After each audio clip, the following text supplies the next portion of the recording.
कैसे आप सब लोग, वेलकम टू माय वीडियो। और मेरा नाम है प्रियांशु। और क्या आपने कभी ये देखा है कि कोई इंसान जो भी है वो एकदम भौंकने लगे डॉगीज की तरह, और बिल्कुल एग्जैक्ट और जैसे एक डॉग मिल्क पीता है वैसे ही करने लगे। तो क्या आप तो ये कुछ अजीबोगरीब नहीं लग रहा सुनने में कि ऐसा कौन इंसान होता है, लेकिन एग्जैक्टली यही रैबीज के अंदर होता है। जी हाँ, जो नहीं जानते रैबीज क्या होता है, ये रैबीज एक बीमारी होती है जो कि कोई भी इन्फेक्टेड, सिर्फ डॉग्स ही नहीं, किसी भी इन्फेक्टेड एनिमल की काटने से आपको हो सकती है। जैसे कि एक इन्फेक्टेड काऊ आ गई, या आपको काट लिया, या फिर कोई किसी डॉग ने काट लिया, तो फिर आपको रैबीज हो सकती है। और आप सोच रहे हो कोरोना वायरस से ज़्यादा डेंजरस नहीं होगा, लेकिन ये कोरोना वायरस से भी ज़्यादा डेंजरस है। देखो, कोरोना वायरस के अंदर बचने का बस 1% चांस, 99% चांस होते हैं मरने के। 99% आपके बचने के चांस होंगे और 1% बस मरने के। लेकिन वहीं जब रैबीज आती है तब 100% मरने के चांसेस होते हैं। अगर आप सोच रहे हो कि इसका सोल्यूशन क्या है, तो ये जो है इसकी जो वैक्सीन है ना, ये इंडिया के अंदर यूज की जाती है। क्योंकि देखो, जो इंडिया होता है ना, इसके अंदर इस वैक्सीन का नाम है रैबीज वैक्सीन। थोड़ा अजीबोगरीब लग रहा होगा, लेकिन यही नाम है। लेकिन जो अमेरिका है वहाँ पे ऐसा कुछ नहीं होता। मैं आपको ऐसे 2 केसेस सुनाने जा रहा हूँ। देखिए, जो अमेरिका है वहाँ पे हर एक स्ट्रीट एनिमल, चाहे वो डॉग हो, कोई काऊ हो, या फिर कोई सा भी स्ट्रीट एनिमल हो, मतलब जो अब गलियों में घूमता है, तो उसको एक ट्रीटमेंट हमेशा दिया जाता है ताकि वो इन्फेक्टेड ना हो। ऐसे ही एक बार सबसे पहले मैं आपको एक अमेरिकन औरत की कहानी सुनाना चाहता हूँ। और देखिए, एक बार एक अमेरिकन औरत हमारे इंडिया में आई थी और उसको एक डॉगी ने काट लिया था। उसको लगा कि वही ट्रीटमेंट दिया जाता होगा तो फिर कोई डरने की बात नहीं है। लेकिन उसको कुछ 1-2 महीने तक तो कुछ नहीं पता लगा, लेकिन बाद में पता लगा कि उसको एंजाइटी की प्रॉब्लम हो रही है। उसको जो ब्रेन, ये था स्टेप 1, जब उसको नहीं पता था। जो कि होता है 1 से 2 महीने का स्टेज होता है। स्टेज 1 में टाइम लगता है होने में, क्योंकि जो नर्व सेल होते हैं ना, जो हमारे सेल होते हैं ब्लड सेल, इनके अंदर क्या होता है ना, उसको अपने आप को पूरी तरीके से काबू करने में टाइम लगता है। और अगर वो काबू कर भी लेते हैं तब एंजाइटी की प्रॉब्लम शुरू हो जाती है। और जब उसने एक डॉक्टर से कंसल्ट की, उसको बहुत सारे एंजाइटी की प्रॉब्लम हो रही थी। उसको हेडेक हो रहा था, मतलब जो सिर के अंदर दर्द हो रहा था।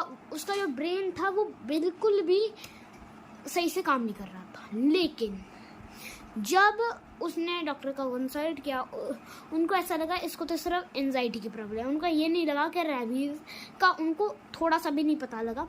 तब क्या हुआ ना कि उनने उसको एंजाइटी की प्रॉब्लम दे दी। वो एंजाइटी की एग्जैक्टली उसी टाइम पे उनने एंजाइटी की उसको कुछ दवाइयाँ दे दी, जिसका यूज़ करके वो अपने आप को बिल्कुल काबू नहीं कर पा रही थी। मतलब हद से ज़्यादा बदतर हो चुकी थी व्यवस्था। तब दूसरे नंबर पे वो बॉडी के अंदर अपने आप को काबू कर लेती। तब उसको और ज़्यादा ऐसा, उसका सेकंड वो और बड़ा लेवल हो गया हेडेक का, एंजाइटी का। और उसको यहाँ तक तो हाइड्रोथेरेपी भी हो गई। हाइड्रोथेरेपी का मैं आपको भी बताता हूँ क्या होती है। जैसे कि पानी से बहुत डरना है, जैसे रैबीज के जो पेशेंट होते हैं ना, उनको ऐसा लगता है पीते, मतलब एक बूंद भी उनके लिए ऐसा लगता है जैसे वो उनको कोई जहर दे दिया गया है। मतलब कोई ऐसा जैसे पता नहीं क्या ही हो गया। और इसी वजह से रेबीज़ के जो पेशेंट होते हैं वो ज़्यादातर मर जाते हैं, मतलब 100% ही चांस होता है मरने का। इसी तरीके से जब वो लेवल 3 में आ गई, जहाँ पे वो ब्रेन के अंदर घुस चुका था पूरा प्रॉब्लम, लेकिन वो अभी तक अपनी पूरी तरीके से जगह नहीं बना पाया था। अब उसको और ज़्यादा तेज़ी से हाइड्रोथेरेपी होने लगी पानी से, और साथ ही साथ उसको हेडेक और एंजाइटी की प्रॉब्लम बढ़ गई। लेकिन जैसे लेवल 4 आया और उसने दोबारा से कंसल्ट करी हमें डॉक्टरों से, तब उन डॉक्टरों को पता लगा इसको तो रेबीज हो गई है। फिर उनने उसका ऑपरेशन किया, जैसा कि हमेशा किया जाता है ऑपरेशन। वहाँ पे वैक्सीन नहीं लगी थी, उसको वैक्सीन तो लगाई गई, लेकिन वैक्सीन नहीं लगी थी क्योंकि उससे पहले जो पहली लड़की, मतलब उससे पहले एक लड़की थी जो कि पहली लड़की थी जो कि बिना किसी वैक्सीन के सही हुई रेबीज में, जो कि मैं उस ट्रीटमेंट का नाम आपको वीडियो के लास्ट में बताऊंगा। और उसी ट्रीटमेंट का उस पर यूज किया गया, लेकिन वो मर गई। क्योंकि देखो